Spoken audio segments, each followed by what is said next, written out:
আসসালামু আলাইকুম এভরিওয়ান, সবাই কেমন আছেন? আশা করছি সবাই আল্লাহর রহমতে অনেক ভালো আছেন। তো বরাবরের ন্যায় নিউ আরেকটি রেসিপি নিয়ে আমি আপনাদের সামনে প্রেজেন্ট হয়েছি। আমার আজকের রেসিপিটি হলো তরমুজের মাসালা ড্রিঙ্ক। আশা করছি আমার আজকের রেসিপিটি আপনাদের সবার অনেক ভালো লাগবে। শুরু করার আগে সবার কাছে আমার একটা রিকোয়েস্ট, যারা এখনো পর্যন্ত আমার চ্যানেল সাবস্ক্রাইব আর ফেসবুক পেজ ফলো করেননি, সাবস্ক্রাইব অ্যান্ড ফলো দিয়ে আমার সাথেই থাকবেন। তো আর কথা না বাড়িয়ে আমি চলে যাচ্ছি মূল রেসিপিতে। আমি এখানে ড্রিঙ্কসটি তৈরির জন্য 1 কাপ পরিমাণ কুচি করে নেওয়া তরমুজ নিয়ে নিয়েছি। একটা ব্লেন্ডার জার নিয়ে নিয়েছি। এখন তরমুজগুলোকে এর মধ্যে ঢেলে নিচ্ছি।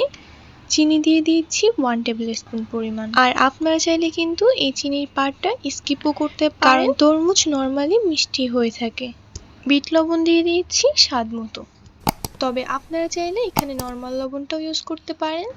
জিরার গুঁড়া দিচ্ছি সামান্য পরিমাণ, দিচ্ছি চাট মশলা সামান্য পরিমাণ, লেমন জুস দিচ্ছি 1 টেবিল স্পুন। আজ আমি আপনাদেরকে 1 গ্লাস ড্রিঙ্ক মেজারমেন্টটাই দেখাচ্ছি, তবে আপনারা কতটুকু পরিমাণ ড্রিঙ্কস তৈরি করবেন এর উপর ডিপেন্ড করে কিন্তু মশলাগুলোর পরিমাণ কম বেশি করে নেবেন। দিয়ে দিচ্ছি 1 গ্লাস পরিমাণ ঠান্ডা পানি।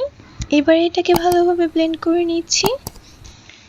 তরমুজের মাসালা ড্রিঙ্ক কিন্তু এখন একদম রেডি।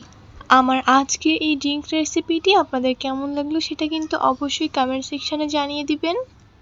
আর রেসিপিটি ভালো লেগে থাকলে একটি লাইক দিতে ভুলবেন না, আর ফ্রেন্ডস এন্ড ফ্যামিলির সাথে শেয়ার করে দিতে পারেন। আমার আজকের রেসিপিটি এ পর্যন্তই। আবারও দেখা হবে ভিন্ন কোনো রেসিপিতে। সে পর্যন্ত সবাই অনেক অনেক ভালো থাকুন, সুস্থ থাকুন। নেক্সট রেসিপি দেখার আমন্ত্রণ জানিয়ে আমি আজকের মতো এখানেই বিদায় জানাচ্ছি। আল্লাহ হাফিজ।